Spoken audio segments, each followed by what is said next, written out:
àgbà olórin fuji Abbas Akande Obesere ti fi ìkìlọ̀ tó gbóná ránṣẹ́ sí Alhaji Wasiu Ayinde K1 The Ultimate, ọba orin Saheed Osupa, ọ̀túnba Wasiu Ayinde Pasuma àti gbogbo àwọn olórin fuji tó kù pé ẹ gbọ́ dáadáa o, bàbá ń sọ̀rọ̀ àṣàkáṣà pẹ̀lú àlùjó tó lágbára àtorin tó mọ́gbọ́n wá pẹ̀lú ẹ̀fẹ̀.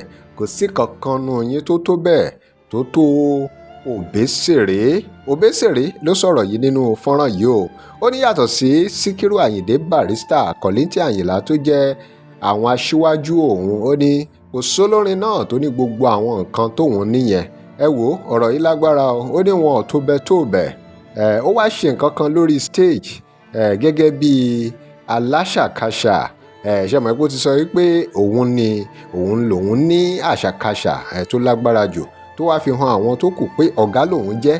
Mo fẹ́ kẹ́ ẹ wo nǹkan tó ṣe nínú fọ́nrán yẹn, kí ló túmọ̀ sí lọ́dọ̀ yín, nítorí ó tún fìyẹn náà ó tún fi ń sọ bóun ṣe jẹ́ lórí stage. Ẹ wo ohun tó ṣe nínú fọ́nrán yìí, kẹ́ ẹ gbọ́ ohun tó sọ tó fi ránṣẹ́ sí gbogbo àwọn olórin fújì pátápátá ní Nàìjíríà.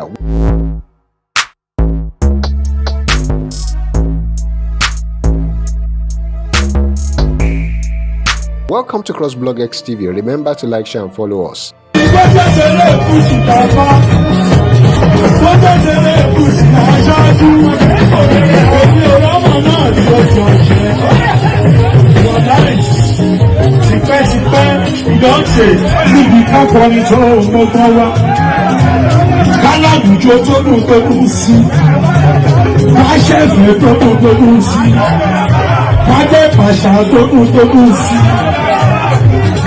Wàláì Abasakole àṣàjì òní àṣàjì ni mo máa ń jó wá sáyé. Mo tún máa ṣàná bọ́ o. Wàláì àwọn tí mo gbá níwájú Alhaji Ayinde Síkírù níbi Àgbájọlọ́lá ìbá wọn Àyìnlá pọ́ọ̀lìsì kéèkéèké ìbá wọn lẹ́yìn àwọn méjèèjì yẹn gbogbo àwọn tó gbogbo pátápátá. Ṣé ìgbóhùn lẹ́nu Obesere Abbas Akande Obesere? Àbólé ìdáṣà wàláì àgbọ̀dọ̀ kan wa ọlọ́wọ́ bá gbọ́ ìjì bàbá lọ́mọ tí gbogbo.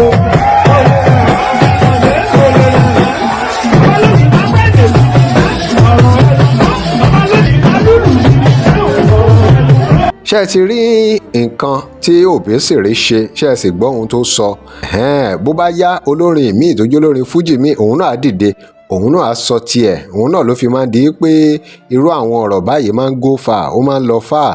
Tó fi jẹ́ pé àwọn olórin fújì tó kù náà, èmi inú wọn á bínú, èmi ò dẹ̀ ní ìgbà sí bínú. Èyí tí ò bá ti jẹ́ pé bóyá oyè jọ lójú àbí nǹkan kan.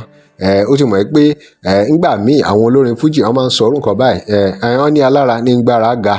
Bó tiẹ̀ jẹ́ pé Obesere náà ti pẹ́ lẹ́nu àgbà olórin fújì ni.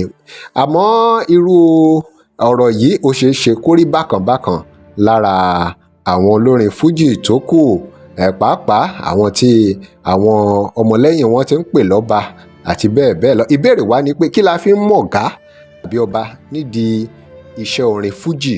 Ṣé iye ọdún tó lórin ti lò nídìí iṣẹ́ orin fújì ni, àbí bórin ẹ̀ ṣe gbajúmọ̀ sí, àbí àwọn èèyàn ńláńlá tó mọ̀ tí wọ́n ń pè láti máa kọrin fún wọn, àbí ẹni tí olórin àgbà kan ti kọ́kọ́ fi jọba tó ti pè lọ́ba, àbí tán ti fi joyè, àbí iye àmì ẹ̀yẹ tí wọ́n ti gbà. Bóyá a ti rí ìkan náà àwọn olórin fújì tó ti gba Grammy rí, àbí àmì ẹ̀yẹ tó pọ̀ rẹpẹtẹ, àbí àwọn nǹkan tó jọ bẹ́ẹ̀.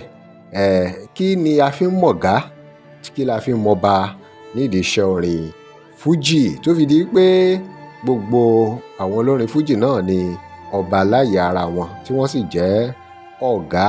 Òun náà ni Obesere náà ń sọ tiẹ̀ yìí o. Kí lè ròyìn lórí ọ̀rọ̀ yìí tí Obesere sọ? Ẹ drop comment here. Remember to like, share and follow us. Thanks for watching.